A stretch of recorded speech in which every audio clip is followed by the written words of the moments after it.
tweet this? Yes, they can tweet it as long as they say nice things. So all positive energies today. And that's it. Thank you so much. Hope you guys enjoy. And spell the doctor's names right. They care about that. Yes, I do. Right now, but don't go too far.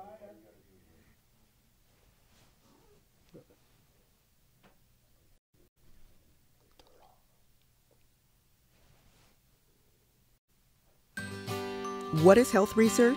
Health research helps us find new ways to treat and cure diseases. Health research helps all of us live longer, healthier lives. And while we've been able to discover so much, we can still do better. Let me give you an example. Imagine you were looking for something in the dark with a candle. You'd probably find it eventually, but wouldn't it be easier if you had 1,000,000 candles? The same is true for health research. The more data we have, the quicker we can find what we're looking for. Enter the All of Us Research Program.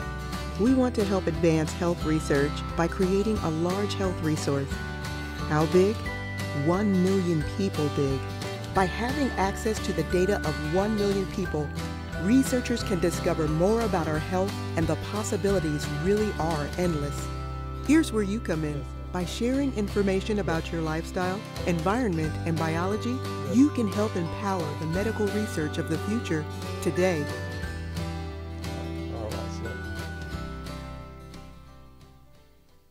Meet Ray. Ray lives on a farm.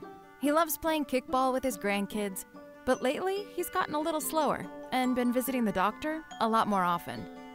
This is Kim. Kim lives in the city. She loves to exercise, cook healthy meals, and can't remember the last time she called in sick. They're both people, but not all people are the same. And yet, when we visit the doctor, our treatments don't look that different. Why is that? Because we just don't have enough information to do it better, until now. Enter All of Us, the research program based on precision medicine. Precision medicine is a revolutionary new approach to treating and preventing disease that's personalized instead of one size fits all. By gathering health data from 1,000,000 people like Ray and Kim and Trevor and Samir, our country's best researchers will be able to develop treatments that are as unique and complex as we are. With this new information, doctors will have a better understanding of disease so they can innovate the next great breakthroughs in medicine. Once enough people join, suddenly everything changes. Information becomes clear, patterns emerge, and simple data transforms into life-saving knowledge. This means that Ray and Kim's children and their children's children can live longer, healthier lives. By becoming one of the first 1,000,000 people to volunteer, you can help reshape the entire future of healthcare for generations to come. If we can figure out how to fly, put a man on the moon, and connect the entire world, surely we should be able to improve the future of healthcare. Not just for Ray and Kim or even you, but for all of us. Sign up at joinallofus.org. The future.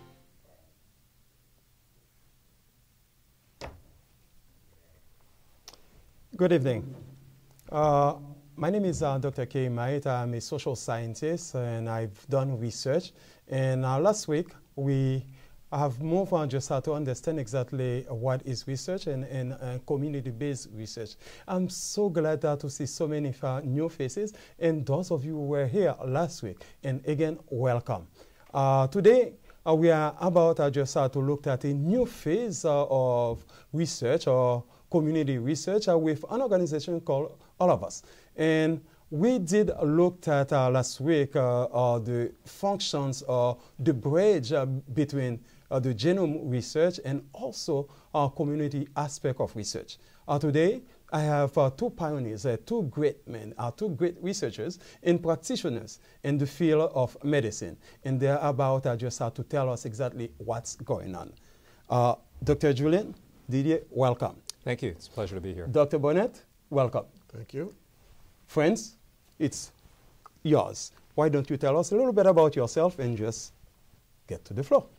My name is Dr. Julian Dedier. I'm very pleased to be here. I am a primary care practitioner at Boston Medical Center, And I also have training in research methods from the Harvard School of Public Health. I'm a co-investigator for the National All of Us Research Program at Boston Medical Center. Myself is I'm Jean Bonnet. I'm an internist. I more specifically looking at the relationship with culture and medicine. So it's culture matter. In that world where we are 7.3 billion, we cannot no longer do one size fits all medicine. And between what you just heard from Dr. Didier, the value of going to the personalized individual medicine is a new frontier that they are reaching right now. But nevertheless, culture matter. So today we'll get an opportunity to see both sides, to understand you as a person, as a patient, in all the dimensions, biopsychosocial entity. That's very good. At least you clearly understand that the dimension that exists and the distance that exists between myself and these two. Because as a social researcher in medicine, well, we seem to be two different entities. And I need to understand. I need to seek understanding. Probably I will start with you, Dr. Didier. So when people are talking about research or probably medicine, and there is a new norm, the new standard of what we call precision research or the individualistic aspect of medicine. Can you elaborate just a little bit on that for us? Certainly. So precision medicine or individualized medicine is an approach to medical care that takes into account individual characteristics of the patient. And this is in contrast to the prevailing kind of medicine that's practiced today. I don't know if you knew this, but even the medications that are approved based on clinical studies are really only effective in about half of the people that they're used in. And so that means that some medications don't work in certain people, and those same medications may actually harm other people. But the current state of affairs is that we can't predict with certainty who will benefit from a particular medication right now, who will not benefit, and who might be harmed. And there are reasons that this is the case.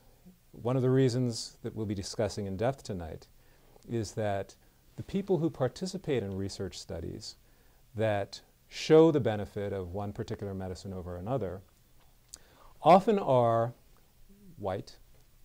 They are often not ethnically diverse participants. And so it's very hard to extrapolate sometimes whether a treatment or a preventive measure that works in a certain group of people works in another group of people.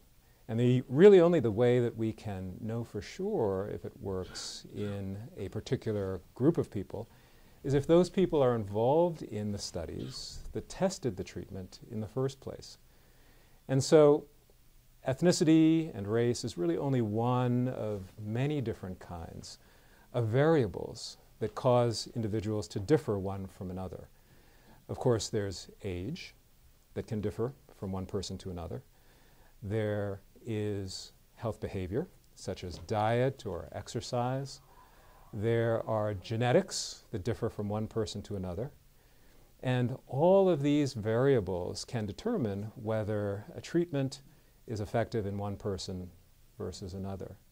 And so the field of precision medicine, therefore, seeks to understand all of the different kinds of health influences that influence an individual's health and that may influence the effect of a preventive measure or a treatment on that individual. So this is the future of medicine. And with this kind of individualized knowledge of the person that is before me as a physician or any health provider, I as a provider will be able to better determine what medication to choose to treat that individual. A medication that's going to be most effective, a medication that's going to be least likely to cause harm, and a medication that the patient will therefore continue to take and actually get better. And so this is what we're here to discuss. That's very good. You have So something to say? you, as heard Dr. DJ telling you, this is very fascinating. Very fascinating. For me to trace it well, last week we talked about how they come with medication. Who are tested? 82% are Caucasian who are tested for medication. Is the medication they're going, you say you're not participating, but the medication they're going to use on you regardless. And it just told you a large percentage of those medications cannot be effective equally to everyone. Let's say, for example, we have the one medication very good for kidney protection called ACE inhibitor. Not only the dose we need it higher for blacks, is more effective in white, but the side effect is way outrageous in blacks. We get more angioedema, more cough, more this. Just to give you an idea where we are heading in individualized medicine, how that would play a role in our life. But in addition to that bio aspect of medicine that you're going to see by using the genome and understand how that works for that person, not his father, not his other, but the person. We talk about race, ethnicity. They're very good, but this time a little bit further, we talk about you as a person. But that you is not only the medication, is not only the genome. You are living in a context. Let me take an example. If I ask you who I am, you will describe me as that black man with all the entity, mannerism, cultural for black men. What about if I was born in Russia and raised in Russia? You see the difference? Because my behavior, my culture will be the Russian culture, despite the color of my skin. So you understand the value of this, we just explain it to you, but I'm trying to tell you the other aspect of it, culture and medicine. But how the practitioner could really vehiculate toward that culture was so diverse. Persons, some group, they say the Hispanic, they go by language, but it's a misnomer because the Argentinian is not the Brazilian, is not the Puerto Rican. So every is not only language, culture matter. And to understand that, we have to see the patient in all the dimension of his life. The social, political, all the baggage that person come from, what his past is about. But one more important point. You cannot do it for the patient. You cannot have an effective health promotion program without patient participation. Now, if the patient, because the patient brings in his health belief, let's say for a Haitian, for example, they still go to the theory hot, cold, gas. So there is so many facets that will go thin. So we're going to elaborate a bit more in detail when they're in individual medicine, and we would also talk about the value of culture and all this of the triangle, the biopsychosocial entity that of the patient got himself. I think that's greatly interested, and that's where probably I'm feeling well. And I'm sorry if I ask so many questions now, Dr. Didier and Dr. Bonnet. It's often said that before healthcare, we have people. And definitely people need to interact and participate. How can we talk about that great future of medicine without participation? And what's hindering people to participate? So let me first outline for you the exceptional opportunity that exists through the All of Us research program for participation, especially participation of those who have been traditionally less likely to participate in research. I don't know if you all understand the principles of the program, But essentially, this is a national program that seeks to enroll over 1 million people, that's over 1 million people, in an effort to create new and innovative treatments, to understand the mechanisms of disease better than we do today, and also to produce preventive approaches to disease. And so what we're asking and what we're actively doing in this program is seeking out individuals of diverse backgrounds, all different ethnic groups, rural, urban, young, old, you name it, to participate by giving us information about their health habits, about their medical history, about their medications, also biospecimens that include blood and urine.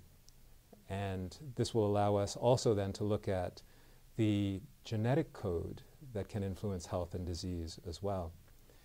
And we're envisioning over 1 million people pooling this information to create a large resource of information, large enough for us to actually ask questions that will pertain to individual profiles. And this large data set, among the largest that has ever existed, will allow us to ask questions that we could not answer in smaller sets of data. And so we're asking participants from across the country to join and remain in the study for at least 5 years. Among the benefits of this will be that the participants themselves will receive back information about their health profile from the study, information that will be compared to others who enroll in the study. And we believe that this is going to add great benefit for individual health of those people who participate, because it will be information that they will have that can help inform their own health. And of course, there are financial rewards. There's a nominal financial reward to enroll in this study. But the benefit truly is measured in the health advances for communities of color, which have traditionally not been represented in research to the same extent of their percentage of the population, even. So this is really what we see as the primary benefit, both to the people who participate, but also to the people who come after them in communities of color and generations to come. Well, I think this is a once of a lifetime. If you look in, as I say anteriorly, whatever you use as medication wasn't necessarily shaped and specifically for you. And now they're talking about a new era. We're talking about something specifically for you. But my take on this is participation. And as I repeat again, if you're not educated, if you're not empowered about something, it's unlikely you're going to really be in part of it. As I said, one of the greatest researchers of my country, I don't know if you know about him, but you all repeat him or quote him every day, is Mr. Yo. Yo say everything. Yo write everything. Yo do everything. So this is what we base on. But now, let's go to the scientific data. We have to move to a different setup. Let me tell you what's happened in my community as a clinician. Because we have against that empirism, which still really play a great role. Some people say, oh, I'm not taking this because this is what they do, or take this because this is good for what. Recently, I could find out 2 of my patients taking Mabi and Simencontra. okay? Mardi and semi-contra. As a matter of fact, that leaf semi-contra may work for diabetes, because that person blood sugar, hemoglobin A1C was dropping to 5.6, not on my medication. But I was surprised to find that patient really, GFR, which in the renal function, was above 60, dropping in the 30s. So we have to be very, very careful. It's what culture do to you. People go about this on their health, about this on the home medicine, they're still using it, and not knowing exactly what that's going to do to them, because on the name, because it's natural.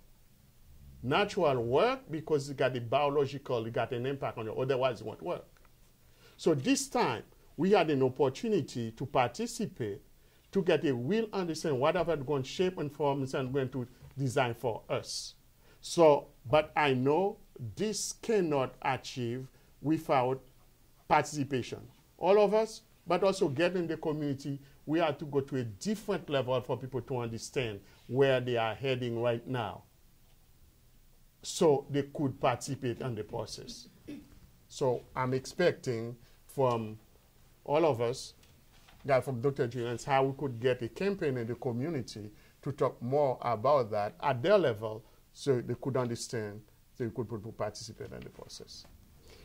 Oh, well said, Dr. Bonner, and I'm very glad it's not me who has stated what's going on in our community based on what we call cultural medicines or homemade medicine, and that's you. Dr. Didier, definitely really want just to see people imparted and just engage in the process for that participation, for that new way of research in medicine. But people remember the long-lasting aspect of the work done in medicine, or specifically in research. And people still thinking about the equity system that must exist in this research. So therefore, as you are part of this, and can you tell us just a little bit about the methodology that exists? You don't have to tell us everything, but I don't want to just start to keep preaching and tell people, well, you know what, this is a good thing. But unfortunately, the methodology might be wrong and lead us to the same way, the same thing that has happened 80 years ago. Mm-hmm. So I think what you're referring to is the exploitation of people of color in research. Yeah. And we've come a long, long way since Tuskegee, for instance. The All of Us study is very, very interested in, number one, transparency. So, as in most common contemporary research studies, there is a very detailed consent process where people who are considering joining this study learn all about every aspect of the study, both the benefits, the potential benefits of the study, and also the potential risks of the study. And this information is reinforced, and their understanding of it is reinforced in several different ways, and they have an opportunity to ask questions, and only if they feel comfortable joining the study will they then be allowed to join the study.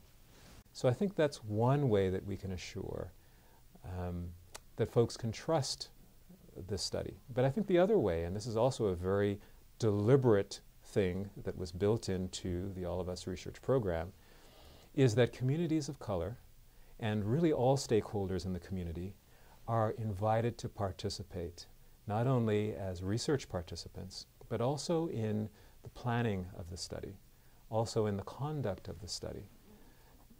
There are research community advisory groups at Boston Medical Center who advise the conduct of the study at Boston Medical Center. And these research advisory groups that consist of community members, et cetera, are really active at every level of governance of the All of Us research program. So these are people who have a vested interest in making sure that there is equity, that there is transparency, that there is honesty in the conduct, and that there is sensitivity of the research program to the needs of all its constituents, people of color and others as well. And so the other, I think, safeguard against abuses is that information will be fed back to participants so they can see exactly what has been collected, they can view their own data. And so I think this relates again to transparency, but this is also different than Tuskegee and some of the other historically devastating examples of abuse and prejudice in research, where the research participants were the source of the data, but they weren't necessarily the recipients of the results. But with the All of Us program, participants will receive their results back. And so I think, for me, these are the three primary ways to instill trust. And I think that the other thing that the All of Us study is doing is going out into the community to engage communities of color and other communities as well, to talk with them about what priorities are, to try to establish relationships with them. And the institutions that are hosting the All of Us program, such as Boston Medical Center, are actually doing the same. So I know that the Boston Medical Center is reaching out to communities of color, assisting with priorities that exist in communities of color that may have nothing to do with the All of Us research study. And for this is an act of good faith and a willingness to engage, and I think this will build trust. And I think that trust also goes a long way, but it also helps researchers understand better what the needs of the communities that they work with really are, and helps to strengthen those relationships between the research and the people who participate and provide the information that is so critical for the research to occur. I'm very happy to your answers, and it's just give me a great sense of where we are going. So as a social activist and also a doctor, so tell me about your side. I tell you what my concern. Obviously, in that $1 trillion industry, which is medicine, there's nothing more political than medicine. Mm. Obviously, this research is running by our money, NIH. Mm-hmm. But NIH is not necessarily the one who's going to execute it. As we get that 1 million people, as we're shifting to genetic mapping, then we go to the private sector. As we talk about health inequity, how they conceive where that's going to be shift after we got this data available. So we're going to shift looking at more individualized medicine. Would that be paid by Medicare, Medicaid? Would that be paid for those who cannot afford it? What would be the cost of this when we get there? How are we going to really prevent that health disparity and health inequity we have now, not to make it worse? Mm-hmm. I don't know if you have the answer, but this is my concern. Well. I do believe that we have covered so much, and probably we'll leave this section for the next round. If you agree with me. I'm ready to answer. You're ready to answer. We can save it until the next round. Oh, okay, then that's good. Friends, just we have heard enough, and make sure that you start thinking about your question. And I know you have lots of questions to ask tonight. And last week I was here and I said, oh my God, my community have a lot of questions just to ask, and they really need an answer.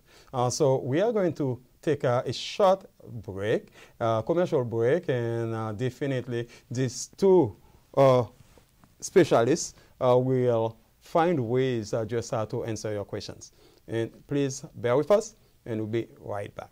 The All of Us research program is an ambitious effort to gather health information from 1 million or more people across the U.S. Researchers will be able to use this information to uncover new, more precise ways to prevent and treat disease and to keep people healthy.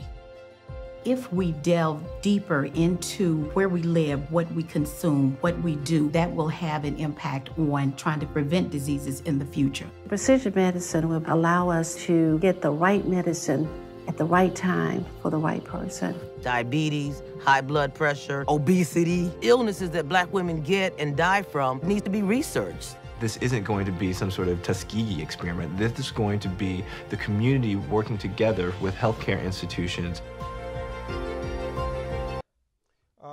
It is true that I didn't want to get involved in the economics of medicines and the social dynamic that exists between these two. But however, Dr. Bonnet recently asked questions, and I really want him just to voice his concern. And I have a short memory, and I forgot completely about the question. Dr. Bonnet, can you repeat, please? Well, my concern, as I said, was looking at the cost. Because as you know, I say that research been running by NIH, which is the taxpayer money. But medicine is run by private sector. So the cost of genetic mapping, maybe as we do more of this, and so I just really quickly talk to Dr. J, we should become cheaper. And as we go to treat people specifically in general, that will make it cheaper too. More specific, the outcome should be better and hopefully cheaper. But regardless, you cannot move the envelope if you, as people, are not aware of what we're talking about, because the policies are made by people, and you need constituent people who are getting, I say, to participate in the process. Is how we're going to bring the change anyway.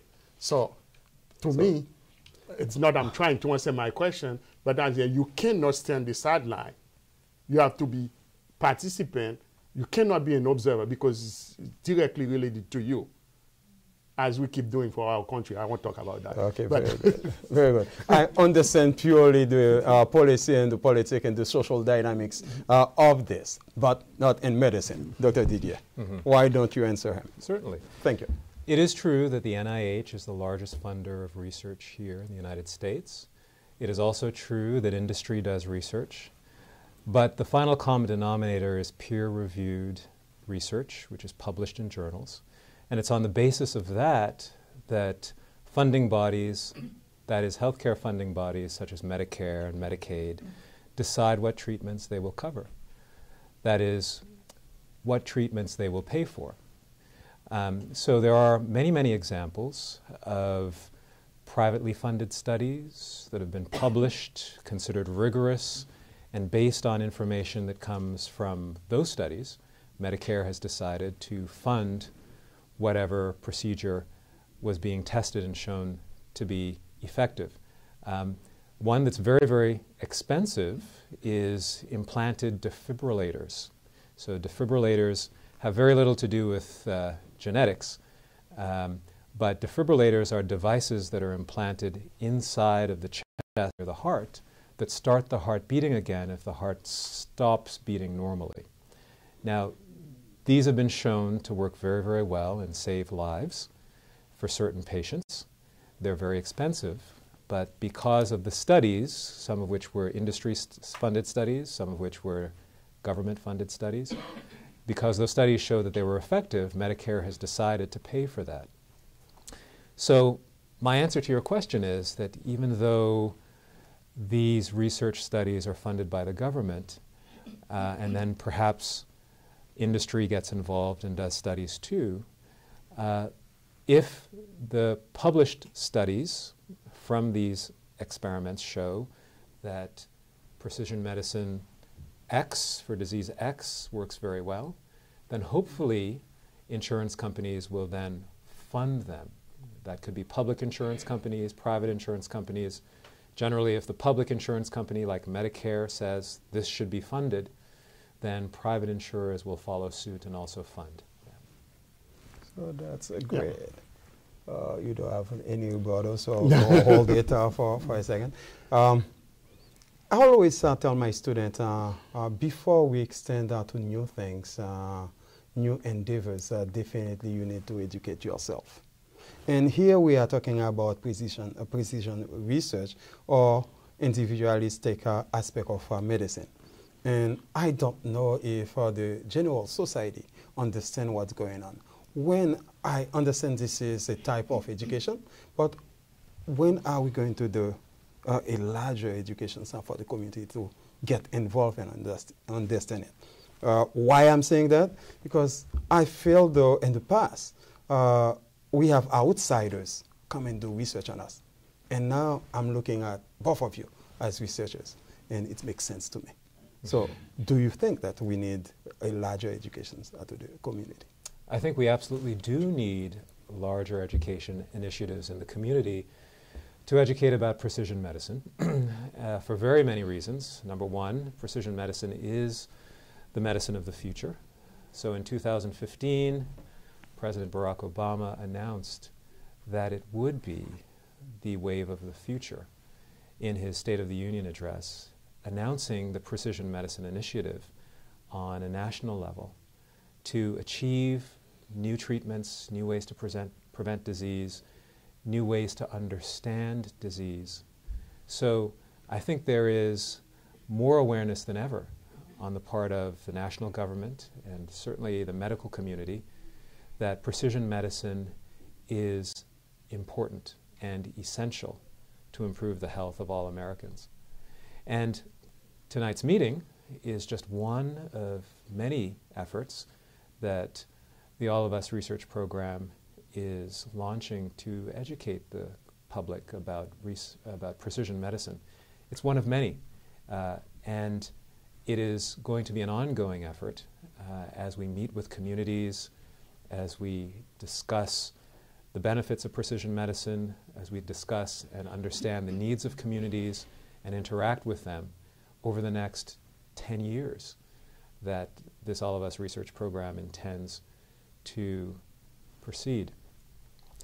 So I agree 100% that this is the future of medicine, and education on a large scale is required, and that effort has begun. I could add more to it. So for those of you who are here quite selective, if I could say it, I try to understand where the future headed, and not participating in the process is like really rob you the chance of the future.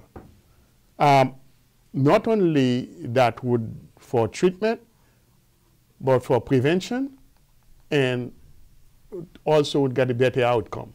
So this is a key, that's a word to go. But for us, again, we have a duty to educate our people who still, I would say, not only at the old mine, coal, gas theory, not only still at the possibility disease, natural disease versus supernatural, not only are not at the etiological level of disease, because disease for them is symptom, they're not really at pathological level. So we got a long, long way to go to reach. We are so much behind. So for us who are here tonight, we have a responsibility to get engaged.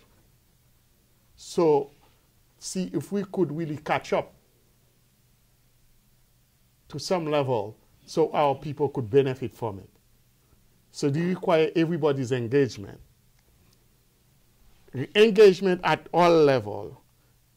Let me give you a simple idea what's happened to me.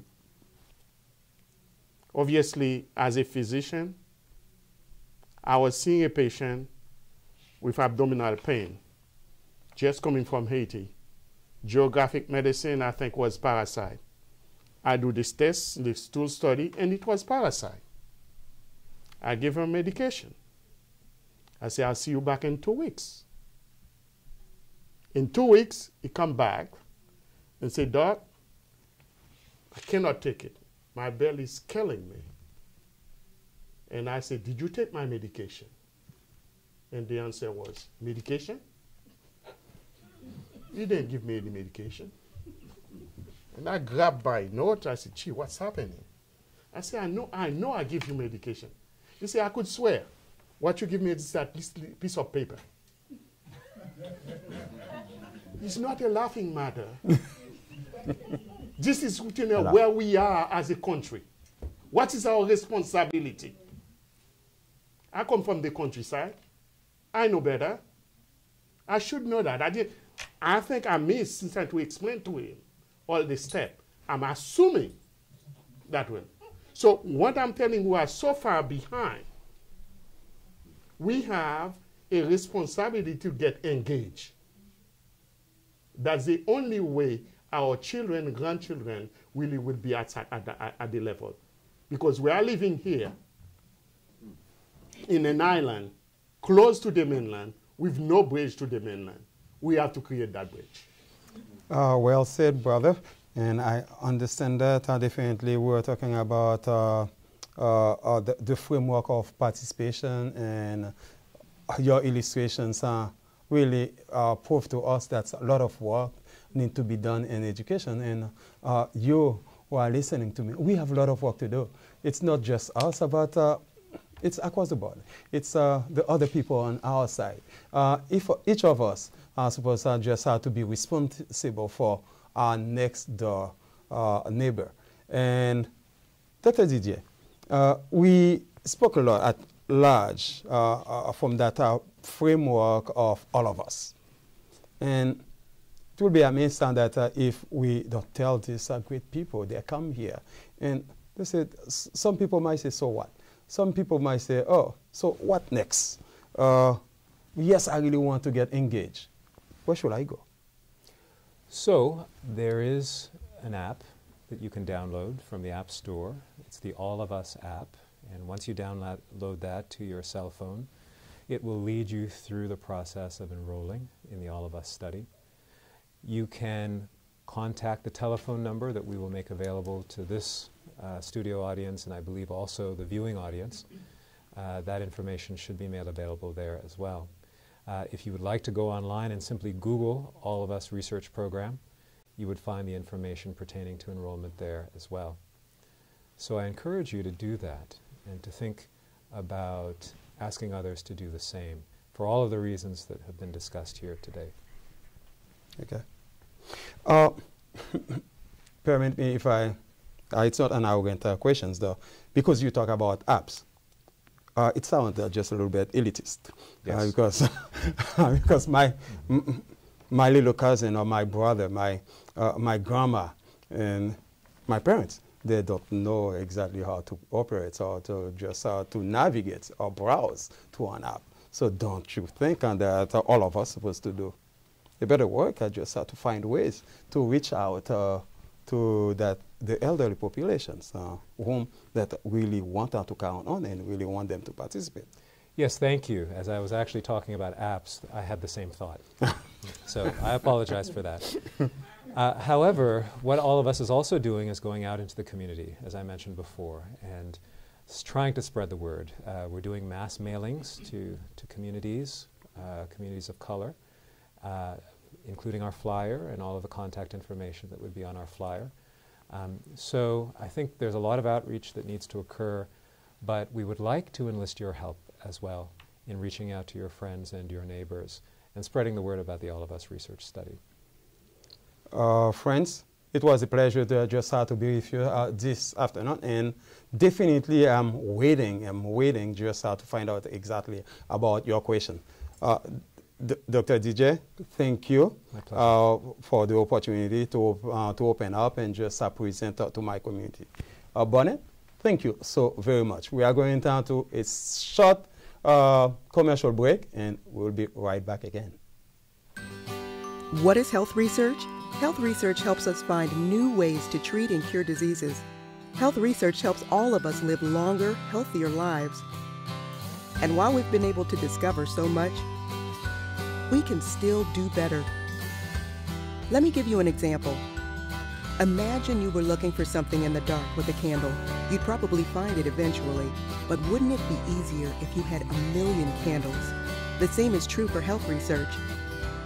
The more data we have, the quicker we can find what we're looking for. Enter the All of Us Research Program. We want to help advance health research by creating a large health resource. How big? 1,000,000 people big. By having access to the data of 1,000,000 people, researchers can discover more about our health, and the possibilities really are endless. Here's where you come in. By sharing information about your lifestyle, environment, and biology, you can help empower the medical research of the future today.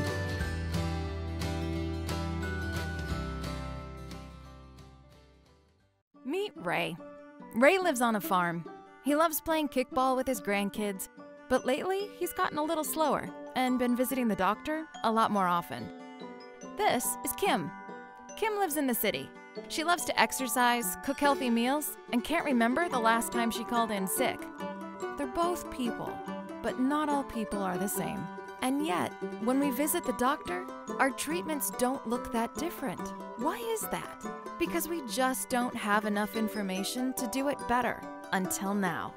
Enter All of Us, the research program based on precision medicine. Precision medicine is a revolutionary new approach to treating and preventing disease that's personalized instead of one size fits all.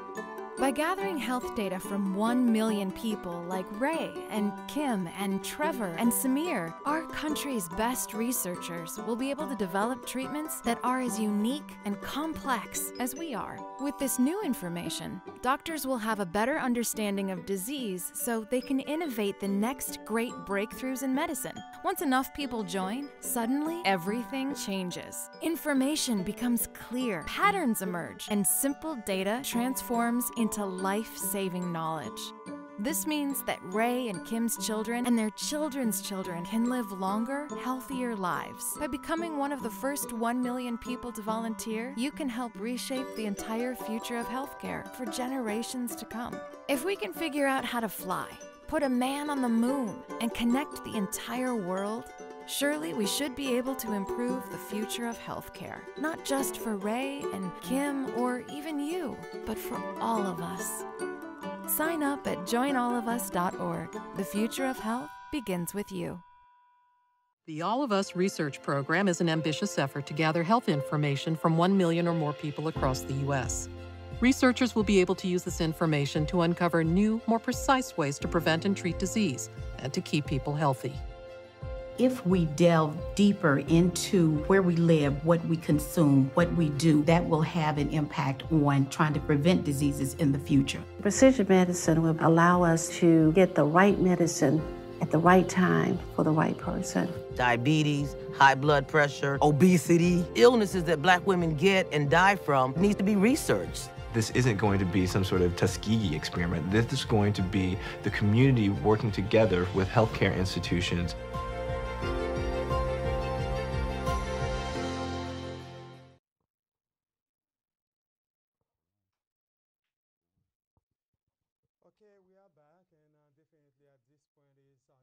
I was going to conduct or just ask questions. It's no longer me asking these great fellows questions. And you know what? One thing that just stick with me throughout the whole thing. Yes, I know all of us concept and precision medicines or individualistic aspect of medicines are stay there. But I didn't know exactly if my big brother has jokes, right? One of the greatest researchers in Haiti, the person who have moved the world, and his name is Yo. Come on. I think we can do better than that. All right. So therefore, we have a lot of space just for questions. So please address your questions to either of them, either Dr. Didier or Dr. Bonnet, but not me, because I'm a social scientist. I'm not in medicine. Why don't we start right now? Hello. Thank you. Okay. Testing. Hello. Okay. My name is Lucy, and I'm a student with Dr. Bonnet now. So when we talk about reaching out to the community and everything, so I've seen Dr. Bonnet's practice, and you have a big practice in an underserved population. So I'm just wondering, what are we doing to reach out? Because I know you can reach out to so many of your patients. So how is the NIH is gonna help either your practice or any of the practices that in communities like this, how are they gonna help us to reach out to those patients? Because it's easier, we have those patients in the office and we can get them that way. So how are we gonna proceed that way? So the question is probably for you, Didier. Okay. All right. So, as I mentioned, great question, thank you. As I mentioned before, and I think I'll remind the group, the All of Us research study has integrated community advisors at every level. And so Boston Medical Center is no different. We have our community advisory board. We also have an outreach board who has helped to organize this event actually as well. And so we rely on people like that who are from communities of color and diverse communities to advise us on the best ways to reach out.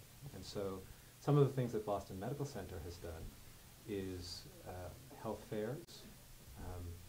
We have reached out in different ways around needs that the community may have and trying to meet those community needs, such as health fairs and screenings, etc. So we work hand in hand with the development office as well and collaborate with them at Boston Medical Center. And so we've done a number of things and have other things planned as well. So as we interact with communities, we find out what the needs are, and we can think and brainstorm about other activities that we can do in communities that would be of value to communities and help us to get the word out too. So what I'm trying to say is that it's a collaborative effort with people in communities, always learning, always listening, and trying to meet needs as we publicize the All of Us research program. Okay, next question. Hi, my name is Shirley Janvier. One of the questions that I have is, now what does the process looks like in regards to being an active participant in the research process? What would be the expectation in terms of what is it would that person need to either do, or what would we be engaging in? Okay, so I will say that the research protocols for participants are evolving, and we at All of Us are continually devising new questions and new ways to gather information. But for the time being, at the present time, we're asking participants to enroll, and enrollment means answering several surveys about their health and having some physical measurements done, so their blood pressure is measured, their heart rate, things of that nature, and also to give us a sample of their urine and their blood that we bank for future tests, such as genetic tests and other biochemical tests. And then after that, there are periodic surveys that are sent out that we ask participants to complete and return to us. So they may come out, 3 months after enrollment, maybe several months after that, over the course of 5 or 10 years of participation, we hope, for each participant in this study. But researchers are continually thinking about new data that would be valuable to collect. And so that data may take the form of monitors, so sensors like Fitbits or things that actually monitor behavior, which we may mail out to participants to have them wear for a little while, or other tests that may arise. So it's constantly changing, if not increasing, over time. So I hope that answers your question. Oh, you did. And one last question is, upon completion of the research, what is the goal in terms of the findings? What are we hoping to do with the findings? And I understand that the field of medicine is a highly political, field. And I think particularly for the African American community, we still do that whole trauma, from previous research that has been conducted in our communities. We haven't really been able to enjoy or have any benefits from those past studies. So I think a lot of that trauma is still lingering, within the African American community. However, I truly agree that it is something that's significantly needed in regards to us needing to participate in this research. So I guess my question is, what do we plan on doing with the findings about the research, or is this something that we plan on going before the medical, board with it, or is this information that we plan on presenting to pharmaceutical companies, and also in terms of the service delivery process itself, how will the findings impact the future delivery in regards to the medicine? Like when I go to my PCP's office, will this finding, also will it impact, I guess, the PCP's ability to treat me more effectively? Will this increase a much more in-depth level of cultural awareness when it comes to dealing with a patient that looks like me? Thank you for that question. So there's several questions there. I will start with your first one. Can you summarize? Sorry. Can you summarize? Summarize the question? No problem. Yeah, sure. So what I heard you ask is, what is planned for the data?